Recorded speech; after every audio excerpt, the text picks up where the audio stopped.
जय हिंद दोस्तों। तो आज हम लोग बात करते हैं ट्रांसपोर्टेशंस के बारे में। Transportations contribute to the economic, industrial, social and culture development of any country. मैंने एक वर्ड यूज किया, ट्रांसपोर्टेशन। चलिए समझते हैं कि ट्रांसपोर्टेशन, जिसे हम लोग हिंदी में परिवहन कहते हैं, वो आखिर क्या है और इसका मकसद क्या है हमारे जीवन में। ट्रांसपोर्टेशन का सीधा मतलब है किसी भी लोगों या सामानों को एक स्थान से दूसरे स्थान तक पहुंचाना और उसे वापस लाना।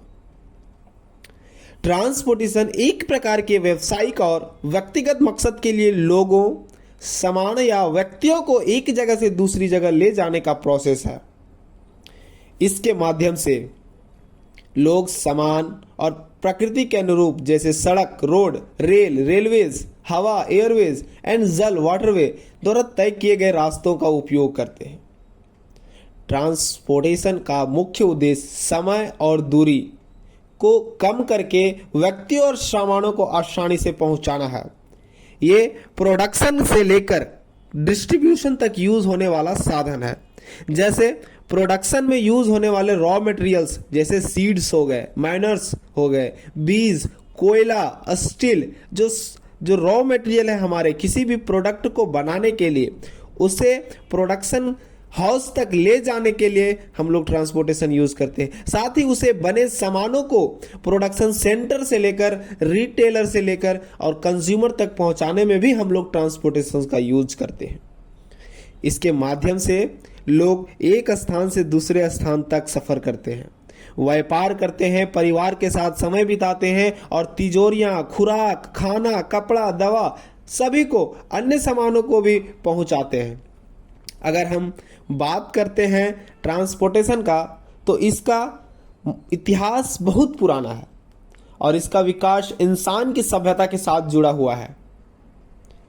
पहले जमाने में जो लोग थे वो अपनी पैदावार को लेकर चलने या पशुओं का सहारा लेकर सफर तय करते थे। जैसे कि पैदावार में मेरे बैल, गाय जो आते थे, उससे ये लोग, पहले के लोग गधे हो गए, बैल हो गए, गाय हो गए, ऊंट हो गए, घोड़े हो गए, ये सब के सहारे वो लोग सफर तय करते थे।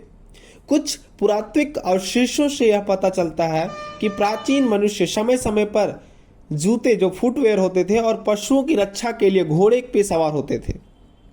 युगों के साथ व्यवसाय और व्यक्तिगत मकसद के लिए ट्रांसपोर्टेशन का जरूरत बढ़ती गई। प्राचीन समय के लोग नाव का यूज करते थे। जब मानव ने व्हील का खोज किया, तब से ट्रांसपोर्टेशन में एक नया मोड़ आया। जैसे ही व्हील खोज हुआ, पता चला कि ये इजीली हमें एक स्थान से दूसरे स्थान किसी भी वस्तु को इजीली ले जाता है। तब ट्रांसपोर्टेशन में एक नया मोड़ आया। व्हील से गाड़ियों की रचना की गई और साथ में उसे पशुओं और इंसानों के सहारे खींचने का काम किया गया। व्हील ने गाड़ियों की रचना की और लोग उन्हें पशुओं और इंसानों के सहारे खींचते थे। ये चलने वाली गाड़ियां ज़्यादातर जमीन में ही होती थी। हम लोग जो व्हील्स बनाए थे वो जमीन से ही यूज कर सकते थे, मतलब जमीन में ही हम लोग यूज करते थे व्हील्स को।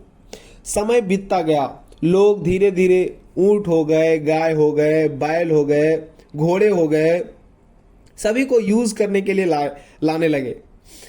और आज ट्रांसपोर्टेशन के लिए हमारे पास cycle, bicycle, motorcycle, scooter, cars, buses, हवाई जहाज, रेल, एयरपोर्ट्स जैसी स्टेशंस का, और नाव, अच्छे अच्छे नाव, रॉकेट्स इत्यादि का यूज होने लगा है।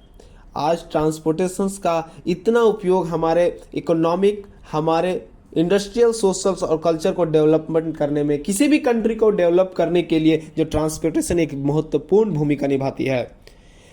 ट्रांसपोर्टेशन के सुधार से समय और श्रम दोनों का बचाव होता है।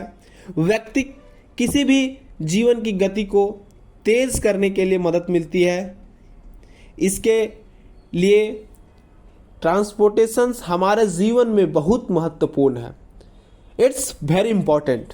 चलिए, ध्यान से सुनने और समझने के लिए धन्यवाद। मिलते हैं नेक्स्ट वीडियो में किसी नए टॉपिक के साथ। जय हिंद।